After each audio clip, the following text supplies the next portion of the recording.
Hi guys, thanks for tuning in to another video on ForgottenWeapons.com. I'm Ian. I'm here at the Rock Island Auction House today, taking a look at some of the guns for sale in their upcoming February 2015 regional auction. And I found one particularly cool revolver in the catalog that I really wanted to share with you guys. This is actually the first swing-out cylinder revolver put on the commercial market. It doesn't quite swing out the way we're used to guns doing it today, but of course it was the first. These were manufactured from 1860 until 1862 by the Moores Patent Firearm Company. And it's a really handy, neat little revolver. So why don't I bring the camera back here and let's take a closer look at exactly what this does and how it works. Moore actually manufactured these revolvers in Brooklyn, not a place today known for manufacture of firearms, or at least not good ones. And like I said, this was the first swing-out cylinder design ever made. It has a catch here on the back of the frame. We push that in, and then the whole barrel and cylinder assembly pivots out just slightly to the side. This is enough to give you access to the cylinders to load and unload. You can see there's a little bit of a cutout here, so you have plenty of room for rims. There is an ejector rod under the barrel, which there's a small spring right in here that holds it in place.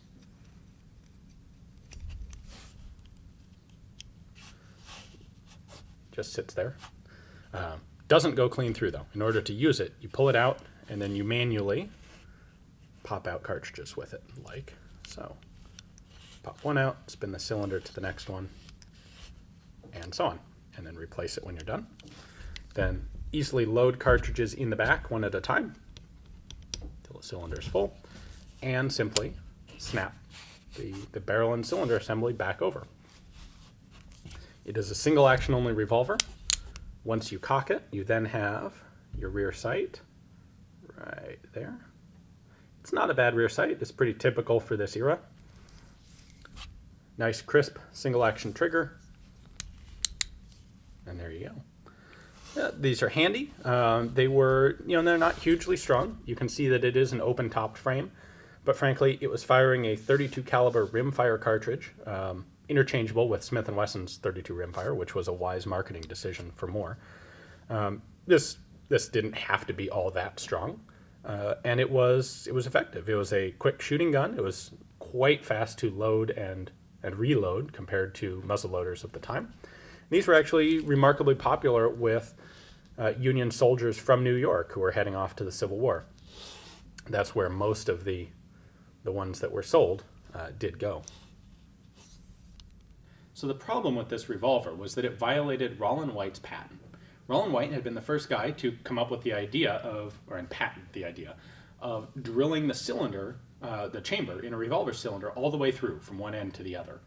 Now, when he did this, cartridges hadn't really quite caught on yet.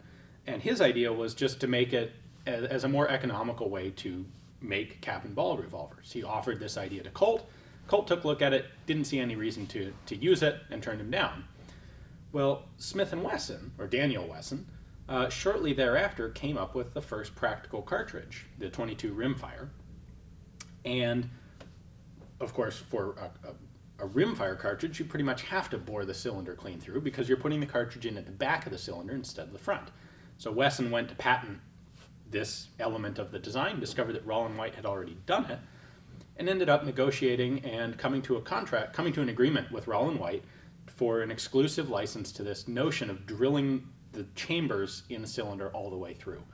It's an extremely fundamental, basic design idea, and having an exclusive license to that patent gave Smith & Wesson basically a monopoly on good revolvers for about 10 years.